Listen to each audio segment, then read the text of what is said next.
The last time United won 5 games in a row was almost 2 years ago. Yeah, feels like ages, right?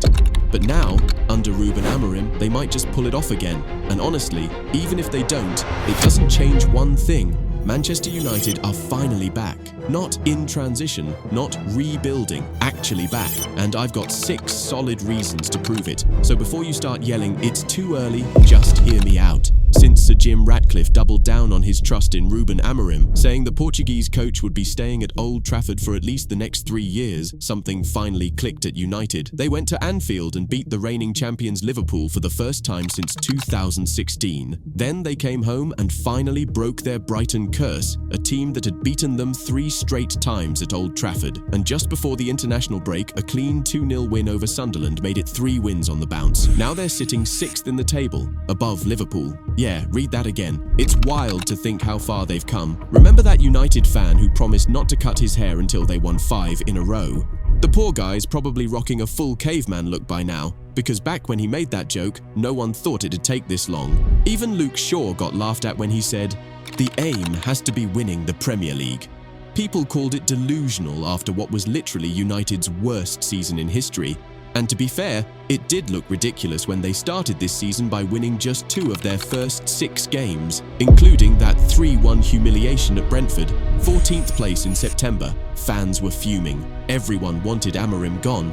But then, something changed. The energy, the chemistry, the belief, it's all starting to feel like the old United again. And suddenly, Luke Shaw's "we can win the Premier League" line doesn't sound crazy anymore. It sounds like he knew something we didn't. Sure, nobody outside Old Trafford is seriously betting on that trophy coming back after 13 long years. Not yet at least, but you can't deny it anymore.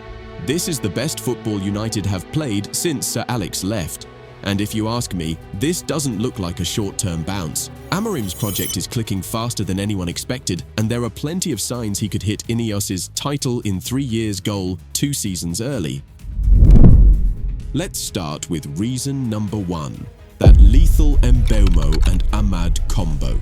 When United spent £71 million on Brian Mbeumo this summer, a lot of fans thought, wait, what about Amad?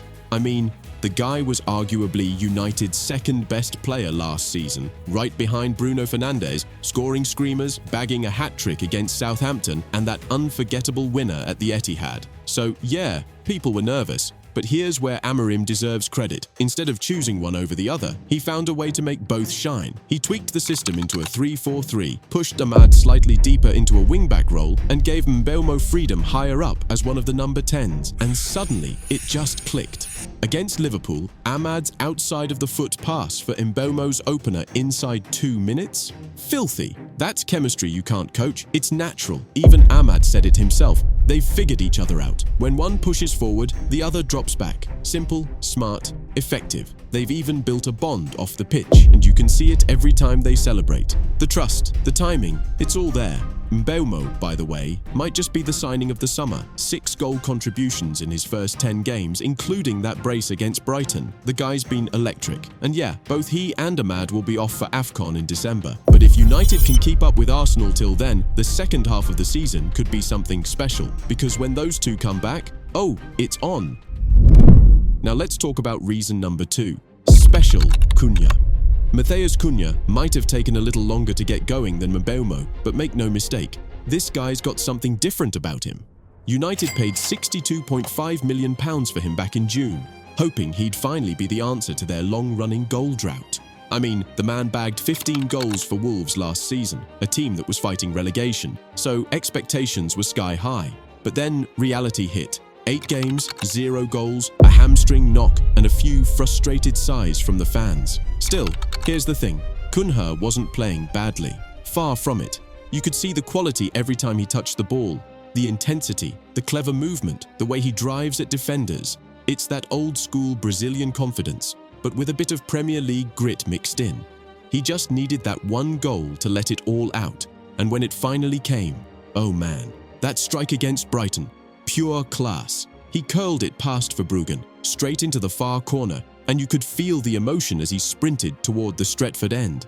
That wasn't just a celebration, that was a man shaking off 8 games of frustration in one scream. Even Amorim's words after the match said it all. He called Cunha special, not just for his talent, but for his mentality. The guy thrives in pressure. He lifts the team when things get sticky, and he's comfortable in that chaos that comes with being a United player. Sure, he still needs to tidy up the defensive side of his game, but you can see the direction this is going. And honestly, once the goals start flowing, they won't stop. Cunha's already showing that he's not just a striker who scores, he creates moments. He drags defenders out of shape, opens space for Mbeumo and Bruno, and gives United that unpredictability they've been missing for years. The consistency will come, but the spark? That's already there. Reason number 3. De Ligt is finally coming of age. Let's be honest, Matthijs de Ligt's first year at Old Trafford didn't exactly scream world class. He had flashes, those moments where you'd go, yeah, that's the Ajax wonder kid we remember. But too often he looked slow, exposed, and unsure of himself. It felt like déjà vu from his time at Juventus and Bayern. Talented, but not quite fitting the system. So this season was huge for him. Make or break.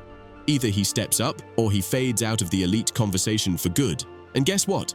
He's stepped up big time. Amorim has made him the leader of that back three, usually playing him in the middle ahead of Maguire.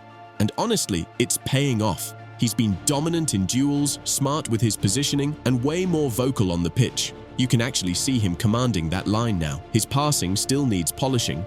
You wouldn't call him a ball-playing centre-back just yet, but in terms of defending, composure, and leadership, this is the best version of De Ligt we've seen in years. And when he said in that MUTV interview that having a proper pre-season changed everything, it made perfect sense. For once, he wasn't dealing with an injury, a transfer saga, or a tournament, just pure focus. You can tell he's feeling sharp, mentally and physically. He even said this is the first time since Ajax that he's felt completely ready, and it shows. He's reading the game quicker, winning battles he used to lose, and looks like a man entering his prime, not one still chasing it. And look, every great title-winning team starts from the back. Amorim knows that. And if United really are building something special this season, De Ligt's resurgence, his transformation into that rock-solid centre-half, might just be the foundation it's all built on. Reason number 4. The goalkeeper curse is finally broken. Let's be real for a second. Manchester United haven't had a truly world-class goalkeeper since Edwin van der Sar hung up his gloves. Yeah, David De Gea had his moments, saved their skin countless times, won a bunch of trophies, but you never really got that calm, confident feeling from him, did you? Especially toward the end, when the mistakes started creeping in, and every back pass made fans hold their breath. And then came the Andre Onana experiment. Yeah, let's just say that didn't exactly go as planned. Ten Hag pushed hard to bring him in, but week after week, Onana looked more like a liability than a savior. Costly errors, dodgy decision-making, you name it. It felt like United were playing with their hearts in their throats every time he touched the ball. By the end of last season, Amorim had seen enough. He started this campaign with Altay Bayender, decent shot stopper but not the long-term fix either. United still looked shaky at the back, and it was obvious, until they sorted that goalkeeping spot, they were never going to be stable. Then deadline day came and in walked Senna Lammens, 23 years old, fresh from Royal Antwerp and already being talked about as Courtois' heir in Belgium. And wow, what an impact. 3 games, 3 wins, and suddenly United's defense looks confident again. His debut against Sunderland, clean sheet. Then he went toe-to-toe with Liverpool and Brighton, pulling off massive saves, especially that one-on-one stop against Isak. But what's most impressive isn't just his shot stopping, it's his presence. He commands the box, talks constantly to his defenders, and those long pinpoint kicks have added a whole new dimension to United's attack. Amorim's even using them to trigger counters, something we haven't seen at Old Trafford in years. It's too early to call him world-class, sure, but for the first time in a long time, United finally have a keeper who feels right. Calm, reliable, and exactly what this team needed to start believing again. Reason number 5. The culture shift at Manchester United. When Ruben Amorim arrived last November, the club was a mess. Confidence was gone, the performances were chaotic, and the atmosphere felt toxic. Remember that Grimsby Carabao Cup embarrassment? People genuinely thought he was on the verge of walking out. But instead of quitting, he doubled down. He stuck to his ideas, his training, his standards, and slowly, the players bought in. It wasn't instant. It took weeks of repetition, coaching, and raising expectations. But now, the difference is obvious. The pressing is more organized, the defending is unified, and the mentality is stronger. Amorim even switched to a compact 5-4-1 off the ball, and suddenly United became harder to break down, hitting teams on the counter with real purpose. But the biggest change wasn't tactical, it was cultural. Under Ten Hag, egos and drama ruled the dressing room. Amorim cleared it out. Onana, Rashford, Sancho, Antony, Garnacho all moved on. The politics stopped. What's left now is a group that fights for each other. Casemiro looks reborn, De Ligt is settled, Ahmad is thriving, and even Mason Mount is playing with confidence again. United finally have accountability and belief back. They don't crumble when they concede, they respond, they compete. For the first time in years, Manchester United actually feel like Manchester United again. Reason number 6, the drop in quality around the league. United still don't have the deepest squad. They don't have City's money or Arsenal's depth. But here's the key difference. No European football this season. No midweek exhaustion. Fewer games, more recovery. In a long Premier League race, that matters. Meanwhile, City don't look invincible anymore. Shut down Haaland, and suddenly they run out of ideas. Their loss to Villa proved it. They're not the machine they once were. Liverpool, total reset mode. Huge spending, new manager, no identity. The chemistry Klopp built, gone. That leaves Arsenal, steady, but not unstoppable. They're grinding results, not blowing teams away. Only 5 open play goals all season. United already matched them once, and if they played now, it feels like Amorim's side could go toe-to-toe again. United have momentum, confidence, a clear identity. Maybe they won't lift the title this year, but for the first time in a decade, they're building something real. And even club legend Nani is calling for Ronaldo and Rooney to publicly back this new era, saying their support could push the revival forward. So what do you think? Should the legends step in and show love, or should this squad make their statement on their own? Drop your thoughts in the comments. And if you're feeling this United resurgence, hit like, subscribe, and let's keep it going. Glory, glory, Man United.